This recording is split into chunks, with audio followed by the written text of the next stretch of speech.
자, 그러면 수업에 들어가 보겠습니다. 오늘 엄청 중요한 파트고요. 사회 집단의 의미와 유형에 대해서 소개를 해드릴 예정입니다.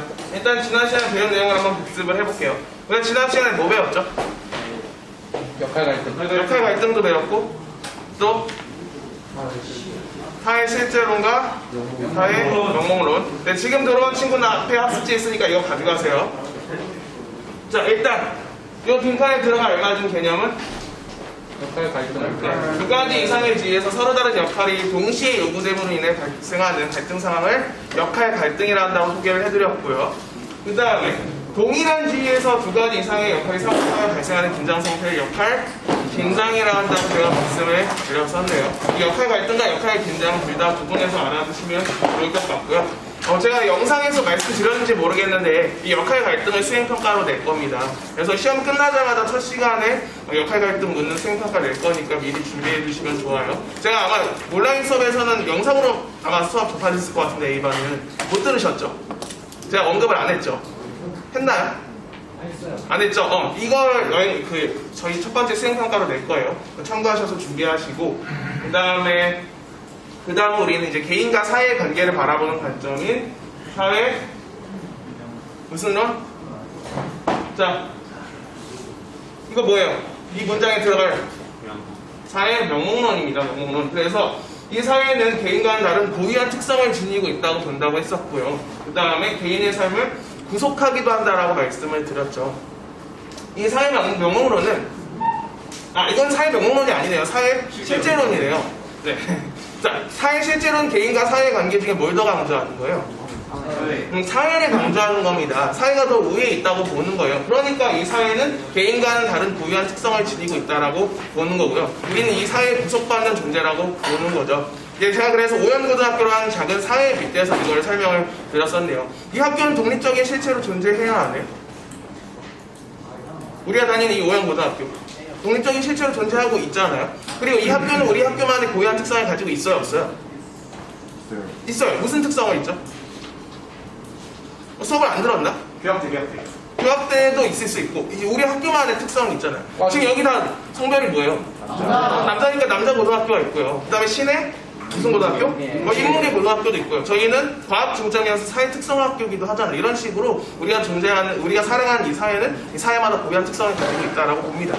그리고 우리는 이 사회에 구속받는 존재잖아요. 우리가 원치 않는데 지금 이 수업 시간에 마스크를 써야 하는 것도, 여러분들이 지금 원하지도 않는데 8교시 방학을 하는 것도 여러분들이 이 학교에 속해 있기 때문에 어쩔 수 없이 이 규칙에 맞춰서 여러분들 행동을 하게 되는 거예요. 그래서 우리 개인은 이렇게 사회에 구속받는 존재임을 설명하는 게 바로 사회 실제론입니다. 어때요? 기억나시나요? 이게 대면 수업 안 하고 온라인 수업을 하니까 약간 그걸 복습하니까 여러분들 반응이 약간 시큰둥하네요. 영상 수업 다 보셨어요? 예. 불안한데 약간. 자, 이거랑 대비되는 게 바로 사회 명목론인 거고요. 그래서 사회란 무슨 상으로만 존재해요?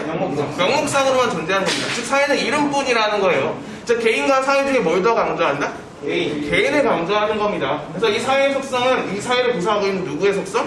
우리 개인들의 속성인 겁니다. 자, 우리가 이 학교를 다니고 있는데 우리가 지금 인문계 계열의 학과를 진학을 하니까 이 학교가 인문계 고등학교일 수 있는 거예요. 근데 우리 5고생 전체가 전부 다 전공을 예체능으로 바꿔봐요. 그럼 이 학교는 더 이상 인문계 고등학교가 아닌 거죠. 예체능 고등학교로 바뀌는 겁니다. 그러니까 이 사회의 속성은 개인이 정하는 거지 사회가 정하는 게 아니라는 거예요. 그래서 이 개인이 모여서 하나의 사회가 이루어진다. 그래서 여기에는 개인을 사회보다 더 강조하는 관점이 바로 사회 명목론이 됩니다. 그래서 이 둘을 주위에서 기억을 해두시면 될 것 같고요. 기억 안 나는 친구들은 다음 지난 영상을 다시 한번 확인해 보시고 이제 오늘 수업에 들어가 볼게요. 요거는 이제 야생조류 연구회라고 하는 세랑이라는 동아리의 홍보 포스터예요.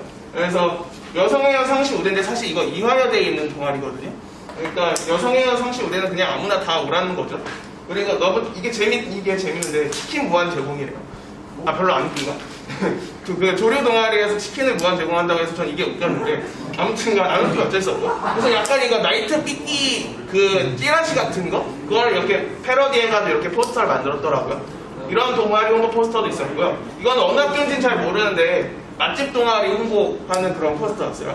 그 다음에 지금은 이제 좀 유행이 지났지만 이거 옛날에 이제 고급시계 유행했었잖아요. 옥치라고. 그래서 그때 한쪽 캐릭터 패러디 해가지고 국궁 동아리 이렇게 홍보 포스터로 만들었더라고요. 이런 식으로 이제 다양한 이제 동아리 홍보 포스터가 있어요. 여러분 나중에 대학교 진학하면은 어떤 동아리 들어가고 싶어요? 여자와 함께하는. 아, 그렇죠. 정말 문제남네요. 여자와 함께하는. 개인적으로 여자와 함께할 수 있는 동아리는 여행 동아리를 추천드립니다.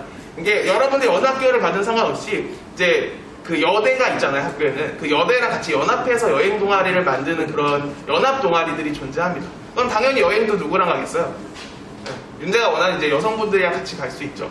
그러면 이제 여러분들이 원하는 그런 무언가가 일어날 것 같지만 안 일어나요.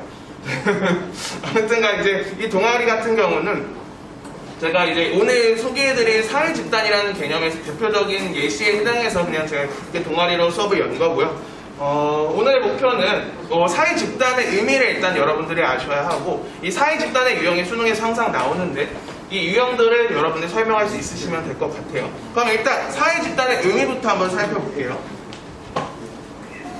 흰색 동그리? 네. 자, 일단 학습지 동글뱅이 1번을 보시죠. 사회 집단은요,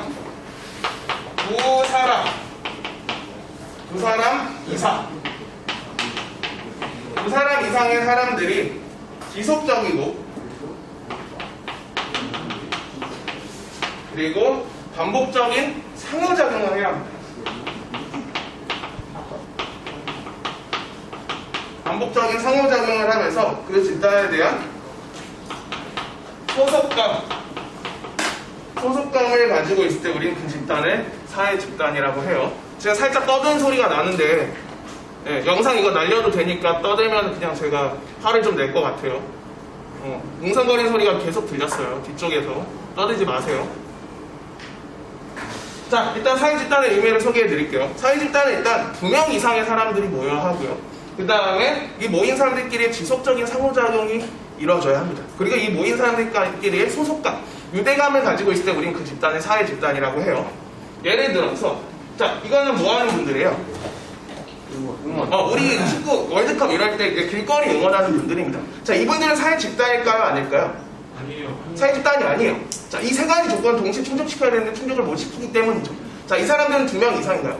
맞습니다. 2명 이상은 맞죠? 근데 이 사람들끼리 지속적인 상호작용이 이루어져요? 안 이루어져요? 안 이루어져요. 그냥 어떤 경기가 있을 때만 나와가지고 이렇게 무작위의 사람들이 이렇게 응원을 하잖아요. 그러니까 지속적인 상호작용도 없고 이 모인 사람들끼리의 소속감도 없습니다. 오늘 만나고 어차피 헤어질 사람들이니까. 그러니까 이 세 가지 조건을 동시에 충족시키지 못하니까 당연히 사회 집단이 아닌 거고요. 그러니까 요분들은 어떤 분들이죠? 촛불 시위하는 분들입니다. 우리 국가에서 어떠한 큰 문제가 발생했을 때 시민들이 모여가지고 시위를 하죠. 자, 이 분들은 사회 집단일까요? 아닐까요? 맞아요. 사회 집단인가요? 맞아요? 헷갈려요? 자, 그럼 따져보면 되죠. 자, 이 촛불 시위하는 분들은 2명 이상이에요? 아니에요? 맞습니다. 2명 이상은 맞네요. 근데 이 사람들끼리 지속적인 상호작용이 이루어져요? 안 이루어져요? 안 이루어져요. 뭐 있을 때만 이렇게 시위를 하는 거예요. 국가적 어떤 문제가 생겼을 때만, 이때만 잠깐 나가서 사람들이 시위를 하는데, 이 시위를 하는 사람이 정해져 있는 것도 아니고 불특정 다수가 그날만 왔다가 다시 돌아간단 말이에요. 그러니까 당연히 이건 지속적인 상호작용이 이루어지지도 않고 어차피 만났다 헤어질 사람들이니까 소속감도 느끼지 않을 겁니다. 그래서 이 길거리 응원을 하시는 분들이나 촛불 시위하는 분들은 전부 다 대표적인 사회 집단의 사회 집단이 아닌 사례에 해당하는 거예요. 그럼 이제 그 외에 이제 사회 집단은 전부 다 이 세 가지 조건을 동시에 충족시킨다는 거고요. 이 사회 집단에 해당하는 다양한 사례들이 있을 건데 그거는 제가 이제 앞으로 소개하면서 알려드리도록 할게요. 자, 그럼 이제 첫 번째 사회 집단의 유형인 뇌집단과 외집단을 제가 소개해드리도록 하겠습니다. 자, 학습지 동글뱅이 1번을 보세요. 뇌집단은 소속감을 갖고 있는 집단입니다. 밑줄. 그리고 외집단은 소속감이 없는 집단이라는 거. 밑줄. 그래서 이 개인은요, 이 뇌집단을 통해서 자아 정체성을 획득한다고 하고요. 그리고 판단과 행동의 기준을 학습한다고 얘기를 합니다. 그리고 세 번째, 뇌집단과 외집단은 고정불변의 것이 아니며 상황에 따라서 달라질 수 있다. 여기다 일단 밑줄을 쳐주세요. 설명은 이따 드릴게요. 이 뇌집단과 외집단의 구분 기준을 우리가 동글뱅이 1번에 읽었다면 알 수 있을 것 같아요. 뭐의 용어일까요? 소속감이다. 소속감의 용어죠. 이 이 내 집단과 외 집단을 구분하는 기준은 소속감의 유무예요. 여러분들이 소속감을 느끼면 무슨 집단?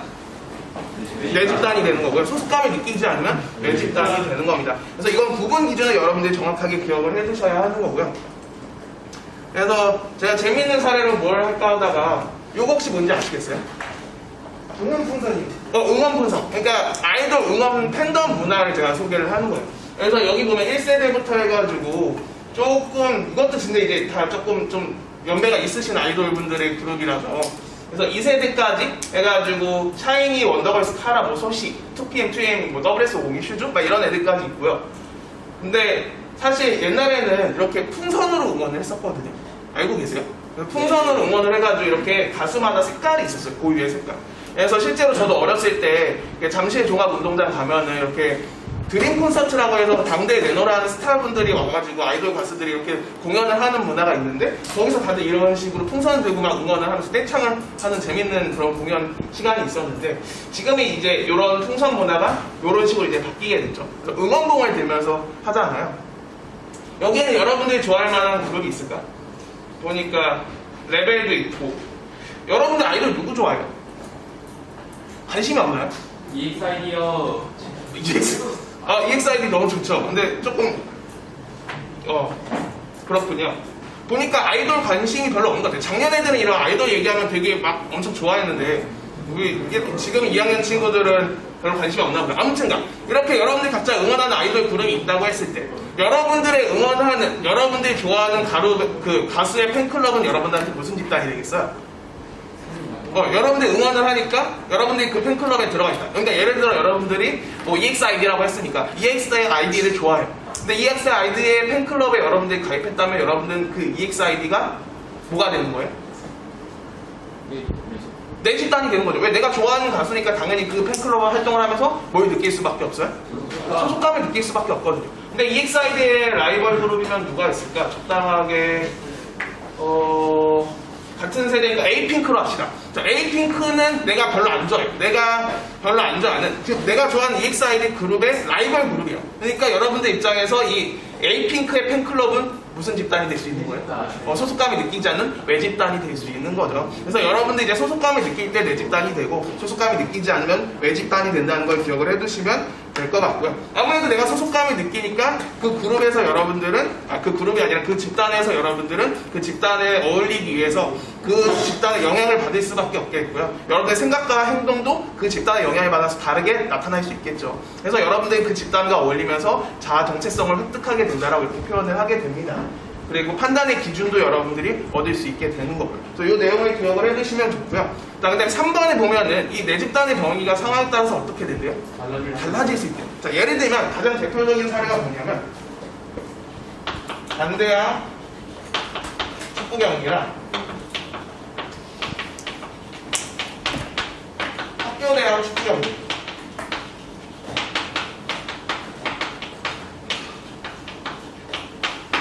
우리가 체육대회가 아쉽게도 코로나 때문에 이루어지지 못했는데 자, 여러분들 작년 체육대회를 한번 떠올려 보자고요. 자, 여러분들이 이제 체육대회를 나갔어요. 그래서 축구 경기를 하면은 자, 이제 예를 들어 뭐 4반과 5반이 붙었다고 해봅시다.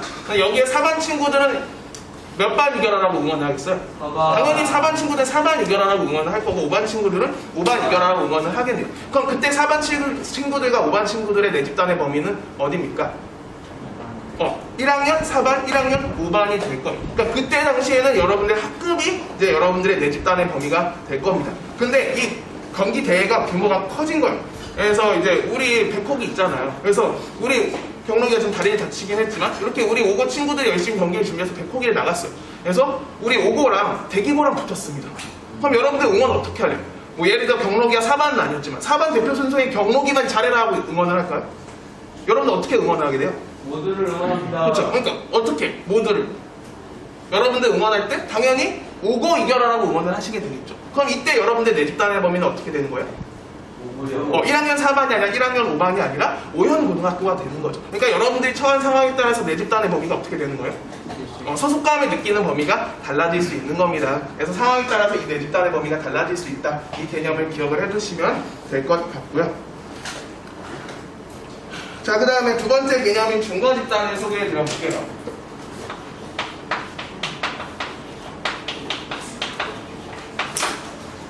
준거 집단은 더블뱅 1번의 밑줄을 칠 건데 개인이 자신의 신념, 태도, 가치 등을 규정하고 행동의 지침으로 삼기 위해 사용하는 집단이래. 밑줄을 쳐주세요. 그래서 이 준거 집단은 개인의 사고와 행동의 기준을 제공해 준답니다. 나머지도 다 채우고 설명을 드려보죠. 그 다음에 세 번째, 소속 집단이 준거 집단과 같을 경우 밑줄을 쳐주세요. 이 경우에는 소속 집단에 대한 자긍심이 높아지고요. 그 다음에 공동체 의식을 갖게 된다고 표현을 합니다. 하지만 이 소속 집단과 준거 집단이 다를 경우 밑줄을 쳐주세요. 이 경우에는 구성원과의 갈등이 발생할 수 있다고 하네요. 자, 일단 필기하셨나요? 자, 필기하셨으면 민찬아 잠깐만 영상 끊어줘. 네, 필기 다 하셨죠? 그럼 이제 준거 집단에 대해서 소개를 해드리겠습니다. 준거 집단은 여러분들의 행동과 판단의 기준을 제공해주는 집단이에요. 그래서 이 준거 집단은 다른 사회 집단과 다르게 구분 기준은 없지만 쉽게 말하면 제가 일반화를 시켜드릴 때 보통 롤모델이라고 일반화를 시켜드립니다. 롤모델. 롤모델을 떠올리시면 이 준거 집단의 개념을 조금 쉽게 이해할 수 있게 되고요. 그 롤모델을 쉽게 말하면 뭡니까? 여러분들이 닮고 싶은 사람인 거예요. 그 닮고 싶은 사람들이 모여 있으니까 여러분들은 어때? 그 사람들을 닮고 싶으니까 그 사람들 따라하게 되죠. 그러니까 여러분들의 행동도 그 사람들을 따라하면서 뭔가 달라질 수 있게 되잖아요. 그래서 이 준거 집단은 여러분들의 행동과 사고에 영향을 줄 수 있는 집단이기 때문에 롤모델이랑 제가 매칭을 시켜놨어요. 그래서 여러분들한테 준거 집단이 될 수 있는 대표적인 사례가 이 집단이 아닐까라고 생각을 했습니다. 다양한 대학들이 있죠. 자, 이건 무슨 대학교입니까? 서울대, 일명 차대라고 해서 실제로 현존하는 대학교는 아니고 그냥 환상 속에 있는 학교예요. 이게 갈 수 없거든요. 근데 어쨌든 이제 서울대라는 학교는 이제 상징적이니까 제가 소개를 해드리고요. 그 다음에 여기는 혹시 어딘지 아시겠어요? 하버드대. 하버드대? 아니요, 제가 국내로 한정시켰습니다. 한양대. 아니요, 우리 사실 서울대 하면 자연스럽게 떠올라야 하는 학교들이 있죠. 네. 연세대가 먼저 떠오르네. 스카이라고 보통 표현하잖아요. 그래서 이거는 고려대학교의 캠퍼스 사진이고요. 여기가 연대입니다. 캠퍼스가 둘 다 이뻐요. 제가 다 봐봤더니 세 개 다 봐봤거든요. 근데 개인적인 견해로는 캠퍼스는 연대가 제일 이쁜 것 같긴 해요. 아무튼 그렇고 뭐 캠퍼스 이쁜 게 중요한 건 아니지만 그 다음에 여기는 이미 대학 명칭이 나와 있긴 한데 성대고요. 그 다음에 여기는 한양대고 그 다음에 대학을 하다가 뭐 대학을 다 소개할 순 없으니까 몇 개만 추렸는데 그 중에 이제 이거 어디죠? 여기는 제대입니다. 제주대. 여러분들 지금 제주대가 낫다라고 생각하시나요 혹시? 네. 네, 그러면 그런 오만한 생각을 버리시기 바랍니다. 여기 있는 분들 중에 제대는 3분의 1도 못 가실 겁니다. 생각보다 제대가 높은 학교예요. 실제로 3학년 선배들 중에 절반 이상이 제대에 떨어지거든요. 그러니까 여러분들이 아직 현실을 잘 모를 수도 있는 것 같네요. 제대가 높은 학교입니다, 생각보다. 아무튼간 이제 이런 다양한 학교들이 있고요. 그 다음에 요거는 제가 그냥 좀 캠퍼스가 많이 이뻐가지고 그냥 제가 여러분들과 관련 없는 학교인데 하나 가져왔어요. 이거 무슨 학교인지 혹시 아시겠어요? 전북대. 아니요. 카이스트요. 이거 우리나라의 대표 여대입니다. 이하여대거든요. 이게 이하여대 ECC라고 하는 그런 건물인데 여기 이렇게 위에 공원도 조성되어 있고 이게 다양한 편의시설이 있어가지고 안에 영화관도 있고 막 별게 다 있어요. 그래서 여기 되게 시설이 잘 돼 있어서 놀러가기 딱 좋은 그런 장소긴 한데 아무튼 이런 다양한 여러 학교들이 있습니다. 이 학교들 여러분 다 진학하고 싶지 않아요? 좀 좋은 데 가고 싶지 않나요? 네, 그러니까 이 대학교들이 어찌 보면 이제 여러분들한테 이제 준거 집단이 될 수 있다고 생각을 했어요. 근데 이 준거 집단은 여러분들에게 이제 판단과 행동의 기준을 제공해주면서 이 준거 집단이 여러분들의 소속 집단은 뭐예요? 여러분들이 실제로 속해 있는 집단이 소속 집단이라고 하겠죠. 이 소속 집단과 준거 집단이 같을 때 우리는 자긍심과 뿌듯함을 느낄 수 있대. 공동체 의식도 느낄 수 있대요. 자, 예를 들어서 여러분들이 2년 동안 앞으로 더 열심히 해가지고 목표하는 스카이를 갔다고 해봅시다. 예를 들어 2학년 가장 좋은 서울대를 갔다고 해봅시다. 자, 여러분들 서울대 입학을 했어요. 그럼 여러분들 이제 방학 때 학교 놀러 올 때 학교를 찾아올 거 아니에요. 선생님들 뵈러. 그럼 여러분들 무슨 옷 입고 올래요? 여기 서울대 막 딱 적혀있는 이렇게 과장 이거가지고 내가 바로 샤대생이다 이러면서 여러분들 되게 거만하게 이렇게 오지 않을까요? 되게 뿌듯하게. 당연히 여러분들이 속해 있는 소속 집단과 여러분들이 목표했던 그 중보 집단이 일치하면은 당연히 그 여러분들 그 집단 내에서 소속감이나 자긍심이 높아질 수밖에 없고 그 집단에 대한 사랑도 터지니까 공동체 의식도 강해질 수밖에 없어요. 근데 반대로 여러분들이 속해 있는 소속 집단과 중거 집단이 일치하지 않는 거예요. 예를 들어 이제 여러분들이 생각지도 않았던 제주대도 아니야. 제주대는 높은 학교예요. 지방에 있는 이름도 들어보지 못한 이상한 특정 대학을 가버린 거예요. 특정 대학을 제가 거론할 수가 없네요. 온라인이라. 자, 어쨌든 이름을 들어본 적도 없는 그런 약간 우리가 생각지 않았던 대학을 가봐요. 그럼 여러분들 어떨까요? 그 학교 과장이 있고 여기 올래요? 당연히 오지 않겠죠. 여러분들이 그걸 숨기고 싶을 거예요. 부끄러울 거고 내 스스로 떳떳하지 못하니까 그 구성원들과도 뭔가 원만한 관계를 유지하기 쉽지 않고 그래서 갈등도 발생할 수 있고 이런 식으로 안 좋은 경우로 이어질 수 있게 된다고 얘기를 하게 됩니다. 그래서 이런 특징이 나타나니까 기억을 해두시면 될 것 같고요. 뭐 어렵진 않죠. 그 다음에 이제 제가 소개해드릴 개념은 공동사회와 이익사회예요. 세 번째, 공동사회와 이익사회. 이 공동사회와 이익사회를 구분하는 구분 기준은 안 보일 것 같은데 결합의지라고 적었어요. 결합의지예요. 결합의지라고 적었고요. 자, 일단은 밑줄을 쳐볼게요. 이 공동사회는 구성원의 의지와 무관 밑줄. 의지와 무관하게 선천적으로 소속된 집단이다 밑줄을 쳐주시고요. 반대로 이익사회는 구성원의 의지에 의해 밑줄, 의지에 의해 선택된 집단을 우리는 이익사회라고 합니다. 그래서 이 이익사회는, 공동사회 2번부터, 공동사회는 결합 자체가 목적이래요, 밑줄. 이 결합 자체가 목적이다에다 뭐라고 쓰시냐면요. 본질적 의지라고 써주세요. 결합 자체가 목적이라 밑줄을 쳐주시고, 여기다 본질적 의지라고 써주시고요. 그 다음 가로 안에 폐쇄적인 집단입니다. 폐쇄적인 집단이기 때문에 타인의 집단에 들어오거나 나가는 것이 쉽지 않고 구성원의 관계가 매우 친밀하다고 합니다.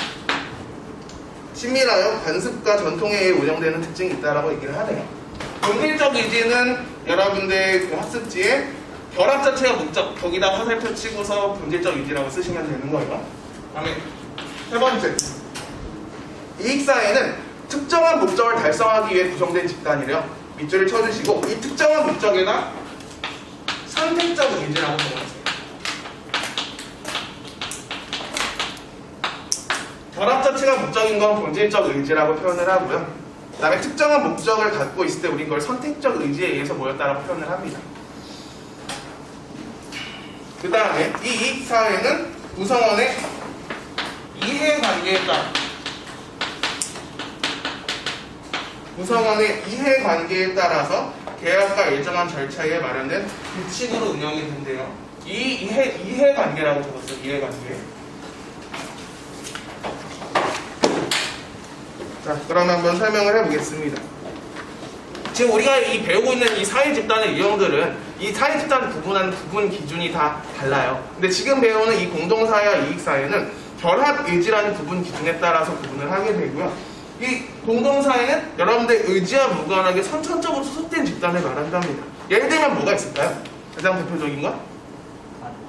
가족.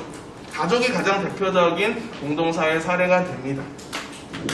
그리고 또 또래 집단도 있어요. 친구들, 또래 집단. 여러분들이 같은 연령대를 갖고서 자연스럽게 모이게 된 이 또래 집단도 하나의 대표적인 공동사회입니다. 여러분들 의지와 무관하게 같은 연령을 갖고 있으니까, 비슷한 연령을 갖고 있으니까 자연스럽게 형성된 집단이거든요. 그래서 이 또래 집단도 공동사회 사례에 해당한다는 걸 기억을 해두시고요. 이 공동사회는 다른 게 목적이 아니라 뭐가 목적이래요? 결합 자체가 목적이래. 이거를 이제 다른 말로 표현하면 본질적 의지라고 표현을 하는 거고요. 다른 특정한 목적을 추구하는 게 아닙니다. 가족들은, 친구들은 그냥 같이 모여 있는 것 자체가 목적이 되는 거예요. 그리고 이들은 아무래도 폐쇄적입니다.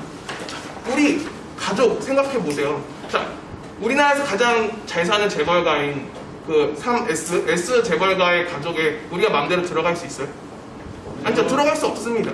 당연히 우리 가족에도 들어올 수 없어요. 여러분들이 저와 가족이 되고 싶다 해도 물론 그럴 생각은 없으시겠지만 저희 가족에 들어올 수 없어요. 왜? 가족은 어떤 집단이니까?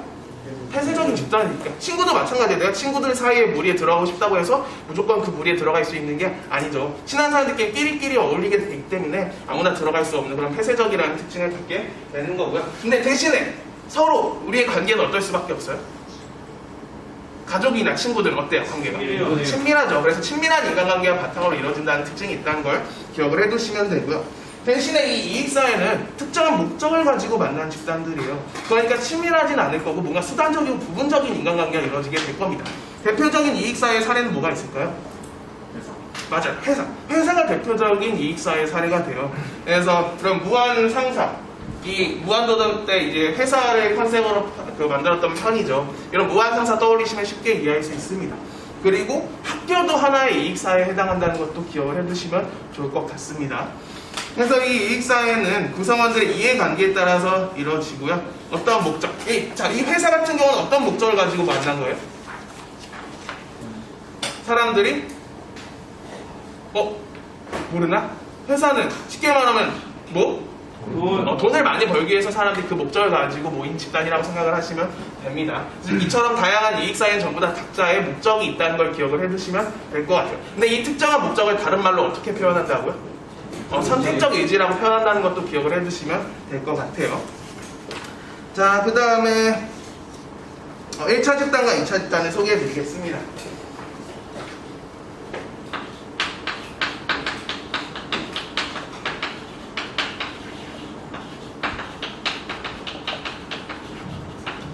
1차 집단과 2차 집단을 구분하는 기본 기준은 구성원들의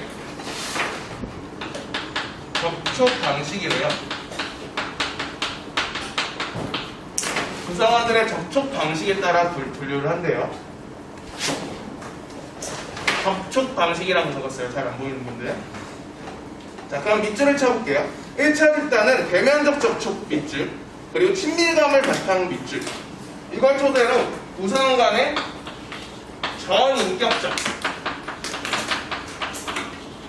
전인격적 인간관계가 이루어지는 집단을 우리는 1차 집단이라고 표현합니다. 전인격적이라고 표현을 했어요. 전인격적. 그 다음에 2차 집단은 구성원 간의 간접적인 접촉에다 밑줄, 그리고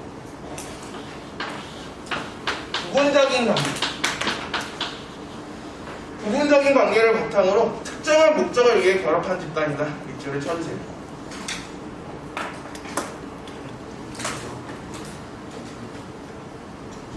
(1차) 집단은 대면적 접촉을 바탕으로 전인격적 인간관계가 이루어지는 집단을 1차 집단이라고 하고요. 그 다음에 2차 집단은 부분적인, 간접적이고 수단적인 관계로 부분적인 접촉이 이루어졌을 때 우리는 그걸 이제 2차 집단이라고 표현을 합니다. 그럼 1차 집단은 대표적인 사례가 뭐가 있을까요? 뭐가 있을까? 자, 전인격적이라는 말이 무슨 말인지 혹시 아시겠어요? 전인격은 쉽게 말하면 인격과 인격이 만났다는 거예요. 즉, 내가 현준이한테 내 모든 걸 다 보여줄 수 있고요. 반대로 현준이도 저한테 제 모든 걸 보여줄 수 있는 관계라는 겁니다. 그럼 이 둘의 관계는 어떻게 될 수밖에 없을까요? 서로 친해질 수밖에 없다는 거예요. 이 전인격적은 내 인격과 서로의 인격을 서로 보여주는 관계인 겁니다. 그래서 이 1차 집단은 친밀한 인간관계가 형성되는 게 대표적인 특징이 되는 거고요. 그럼 대표 사례가 뭐가 있겠어요? 당연히 친구, 또래 집단이 있겠고, 그 다음에 가족도 대표적인 1차 집단의 사례가 될 겁니다. 간단하죠? 그 다음에 2차 집단은 반대로 구성원들끼리 간접적인 접촉을 바탕으로 부분적인 관계가 이루어지는 집단입니다. 그럼 대표적인 게 또 뭐가 있겠어요? 그렇죠. 회사가 대표적인 2차 집단의 사례가 되고요. 그 다음에 또 다른 대표적인 2차 집단의 사례로 이거 뭐죠? 얼마 전에 우리 총선했었잖아요.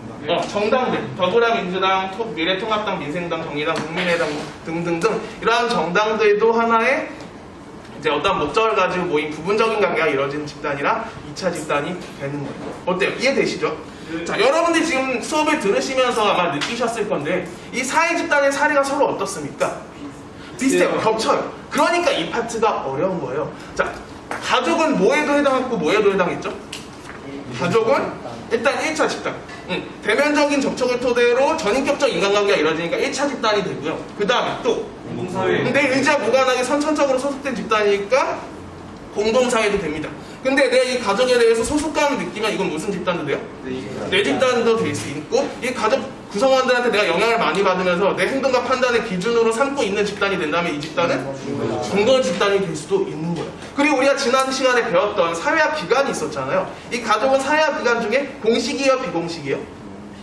비공식이다. 사회화를 목적으로 형성되지는 않는데 사회에 영향을 주니까 비공식적 사회화기관이기도 하고요. 그 다음에 1차적 사회화기관일까요? 2차적 사회화기관일까요? 2차적. 기초적인 생활 양식을 알려주니까 1차적 사회화기관에도 해당하는 거예요. 어때요? 느낌이 오시나요? 우리가 배운 이 사례가 우리가 배운 다양한 개념을 전부 다 접목시킬 수 있어요.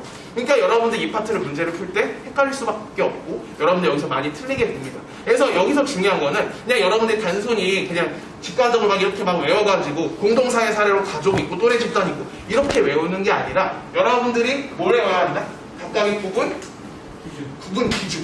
기준을 외운 다음에 그 지문의 사례에 맞춰서 이게 지금 소속감을 느끼고 있는지, 이게 접촉 방식이 어떻게 이루어지고 있는지, 결합인지가 어떻게 된 거지, 이걸 가지고 구분 기준으로 여러분들이 각 문제마다 분석을 해서 판별을 하셔야 돼요. 그래서 이 파트가 문제가 좀 어렵습니다. 그래서 여러분들 이걸 잘 기억을 해두시면 좋을 것 같고, 다시 한번 구분 기준만 정리해 드릴게요. 자, 내 집단과 외 집단 구분 기준이 뭐다? 소속감을 느끼면 무슨 집단? 내 집단. 소속감을 느끼지 않으면 외 집단이 되는 거고요. 그 다음에 증거 집단은 따로 구분 기준은 없는데 행동과 판단의 기준을 제공해주는 집단이고, 뭐로 제가 일반화를 시켜드렸죠? 롤모델 생각하시면 쉽다고 말씀을 드렸어요. 그 다음에 세 번째, 공동사회와 이익사회 구분 기준은 결합이지입니다. 결합이지. 그래서 본질적 의지, 내 의지와 무관하게 선천적으로 소속되는 건 무슨 집단? 무슨 사회? 공동사회가 되는 거고요. 여기는 선택적 의지에 따라서 여러분의 의지에 의해서 속하게 된 집단은 건 무슨 사회? 이익사회가 되는 겁니다. 그 다음에 1차 집단과 2차 집단 구분하는 구분 기준은 뭐라고요? 접촉 방식이 되는 거고요. 대면적 접촉에 따라서 전인격적 인간관계가 형성되고, 이로 인해 친밀한 인간관계가 형성되는 건 무슨 집단? 그거는 1차 집단. 그리고 부분적인 관계를 토대로 수단적인 어떤 목적을 가지고 형성된 집단은 무슨 집단? 2차 집단이 된다. 이 내용을 기억을 해두시면 될 것 같네요. 잠깐 민차 한번 끊어줘. 네. 자, 그럼 바로 문제를 한번 확인해 볼게요. 자, 8번 문제를 봅시다. 기억은 갑의 아버지의 준거 집단이자 내 집단이라는 표현을 했습니다. 갑의 아버지의 준거 집단이 맞을까요? 아닐까요? 기억은 건축학과거든요. 갑의 아버지의 행동에 영향을 줬어요? 안 줬어요? 줬어요. 자, 갑은 건축가가 되기를 원하는 누구의 뜻? 아버지의 뜻입니다. 이 건축학과는 아버지가 가기를 원하는, 희망하는 그런 과예요. 그러니까 아버지의 생각과 행동에 영향을 줬으니까 갑의 아버지의 준거 집단은 맞아요. 근데 내 집단이 되려면 일단 뭐가 돼야 되죠? 뭘 느껴야 돼, 우리가? 소속감을 느끼기 위해서 우리가 일단 그 집단에 뭐 해야 할까요? 일단 소속되어 있어야겠죠. 근데 이 지문을 통해서는 우리가 갑의 아버지가 건축학과에 속해 있는지 소속감을 느끼는지 알 수 있어요, 없어요? 알 수 없으니까 1번은 정답이 될 수 없는 겁니다. 이런 식으로 판단하시는 거예요. 2번, 니은과 디귿은 각각 리을로서의 갑의 역할 행동에 대한 제재와 보상이래요. 제가 지난 시간에 소개해드린 표현이죠. 자, 니은과 디귿, 대표이사 자리에서 해임되기도 하고 사람들에게서 더 널리 인정받기도 했는데, 이게 기업인으로서의 역할 행동에 대한 제재와 보상이래요. 어때요? 맞아요, 틀려요? 틀려요? 맞아요. 정답 2번입니다. 자, 보세요. 매출 부진으로 대표이사 자리에서 해임되는 그런 제재를 받기도 했지만, 다시 절치부심해서 재기를 독모해서 다시 열심히 노력한 결과 여러분들의 브랜드를 소화할 정도로 사람들에게 널리 인정받는 기업인이 됐잖아요. 그러니까 이 갑이라는 사람이 한 행동에 따라서 제재를 받기도 하고 보상을 받기도 했습니다. 만약 여기에 역할 행동이 아니라 역할에 대한 보상이라고 나와 있었다면 이 표현은 틀린 표현이죠. 역할은 기대되는 행동 양식이었고, 역할 행동은 그 기대되는 행동 양식을 구체적으로 수행한 거였으니까 주의하시면 되겠고요. 정답은 2번입니다. 그 다음에 3번. 미음은 청소년 수련원인데요. 이 청소년 수련원은 앞으로 얻게 될 지에서 요구되는 역할을 미리 학습하는 1차적 사회학기관이래요. 청소년 수련원은 1차적 사회학기관일까요? 아니요. 청소년 수련원에서 여러분들한테 기초적이어서 기본적인 그런 생활 지식을 알려주나요? 그게 아니죠. 이 청소년 수련들은 여러분들이 이미 다 배우고 난 다음에 이 청소년한테 또 다른 필요한 전문적인 지식과 기술을 알려주는 2차적 사회학 기관이에요. 그래서 이 1차적 사회학 기관이라는 표현이 틀려서 3번은 답이 될 수 없고요. 그 다음에 4번. 기업과 비읍, 즉 건축학과와 그다음에 방송사네. 이 방송사는 공식적 사회학 기관이고요. 미음은 청소년 수련원인데 이 청소년 수련원은 비공식적 사회학기관이라고 나왔습니다. 자, 이거는 당연히 틀렸겠죠. 2번이 정답이니까. 어떻게 바꾸면 될까요? 자, 기업과 비읍, 건축학과랑 방송사가 모두 공식적 사회학기관이에요. 비읍이랑 미음 맞아요. 비읍이랑 미음을 바꾸면 되는 겁니다. 건축학과는 학교의 과니까 당연히 공식적 사회화가 목적이겠죠. 공적 사회학기관이 맞아요. 근데 방송사는 사회화가 목적이 아니라 뭘 만드는 게 목적이에요? 당연히 방송을 만드는 게 목적이니까 공식적 사회학기관이 아니죠. 근데 방송사에서 생활을 하다 보면 뭘 배울 수 있는 거예요? 다양한 지식과 가치와 기본들을 배울 수 있으니까 사회화가 목적은 아닌데 사회화에 영향을 줄 수 있어서 방송사는 비공식적 사회화 기관인 거고요. 반대로 청소년 수련원은 청소년의 사회화를 목적으로 형성되다 보니까 공식적 사회화 기관이 되는 거죠. 그래서 경록이가 말한 대로 비읍과 미음을 바꿔주면 4번은 맞는 보기가 되는 거고요. 마지막 5번. 히읗은 어느 쪽을 선택할지 고민하는 중인데 두 개의 방송 프로그램에 동시에 출연 제의를 받았기 때문에 어느 방송 프로그램에 출연할지 고민하고 있는 상황이에요. 이건 역할 갈등인가요? 아니요. 역할 갈등이 아니라 단순히 뭐라고요? 심리적 고민에 해당한다고요. 그래서 정답은 2번이 되는 문제인 겁니다. 자, 종은 안 치네요, 다행히. 그냥 이어서 쭉 가면 되겠네요. 이 문제는 쉬우니까 금방 하겠습니다. 자, A는 원초적 사회와 C는 제사회화를 전담한다라고 나와 있네요. 자, 여러분 A는 뭔지 혹시 아시겠어요? A? 맞죠? 맞아요. 가족입니다. 한 개인이 출생을 통해 소속된다라고 표현했으니까 A는 가족이고요. 그럼 B는 뭔지 혹시 아시겠어요? 또래 집단? 맞아요. 또래 집단입니다. 비슷한 연령의 타인과 B를 이룬다고 했으니까 또래 집단이 돼요. 그럼 C는요? C는 오케이. 학교입니다. 공식적 사회를 통해서 학생들을 더 큰 사회로 인도한다고 표현했으니까 학교가 되는 거예요. 그러니까 지금 이 수능 문제에서는 실제로 대표 사례인 학교와 가족과 또래 집단은 아예 보기로 구성을 해가지고 아예 이걸 가지고 문제를 구성한 문제가 됩니다. 그래서 아예 대표 사례들을 꼭 기억해 주시는 게 의미가 있을 것 같고요. 자, 그럼 가족은 원초적 사회화, 그 다음에 학교는 제사회화를 담당할까요? 어때요? 가족은 원초적 사회가 뭐예요? 가장 제일 처음에 이루어지는 기초적인 사회화를 말한단 말이에요. 원초적 사회화 담당하죠. 그리고 학교에서도 제사회화 담당할 수 있어요. 근데 여긴 뭐가 틀린 거예요? 전담한다는 표현이 틀린 겁니다. 전담은 아니죠. 제사회화든 원초적 사회화든 다른 곳에서도 얼마든지 가르쳐줄 수 있잖아요. 근데 이 사용란 이처럼 문장에 구성되어 있는 보기의 단어 하나하나를 잘 꼼꼼히 캐치를 하셔야 됩니다. 그 다음에 2번. 가족은 1차 집단이고 그 다음에 또래 집단과 학교는 2차 집단에 해당한대요. 뭐가 틀렸어요? 친구. 가족과 또래 집단은 둘 다 무슨 집단이었죠? 친밀한 인간관계 형성되는 1차 집단이었고요. 학교는 2차 집단은 맞네요. 그래서 어쨌든 A랑 B를 묶어줘야 하기 때문에 이거는 답이 될 수 없는 거였고요. 그 다음에 3번. 가족은 또래 집단과 달리 이익사회인가요? 가족과 또래 집단 둘 다 무슨 사회? 내 의지와 무관하게 습하게 됐으니까 공동사회라고 했었습니다. 그래서 3번은 둘 다 틀려버렸고요. A, B는 둘 다 공동사회에 해당한다라고 해야 맞는 표현이 될 거예요. 그 다음에 4번. 또래 집단은 가족과 달리 비공식적 사회화 기관이래요. 자, 뭐가 틀렸어요? 달리. 달리가 틀렸습니다. 둘 다 뭐예요? 둘 다 비공식이에요. 사회화가 목적은 아닌데 친구랑 어울리든 가족이랑 어울리든 자연스럽게 사회화가 이루어질 수 있는 거죠. 둘 다 비공식적 사회화 기관이기 때문에 틀렸고요. 마지막 5번이 정답이겠네요. 자, 학교는 가족 또래 집단과 달리 2차적 사회화 기관. 2차적 사회화 기관이 뭘 가르치는 곳? 전문적인 지식과 기술을 알려주는 곳이니까 2차적 사회화 기관이네요. 그래서 정답은 5번이 되는 문제입니다. 네, 오늘 좀 지루하고 좀 긴 수업 분들은 수고 많으셨어요. 수업 여기까지 할게요. 네, 수고하셨습니다. 괜찮아, 끊어.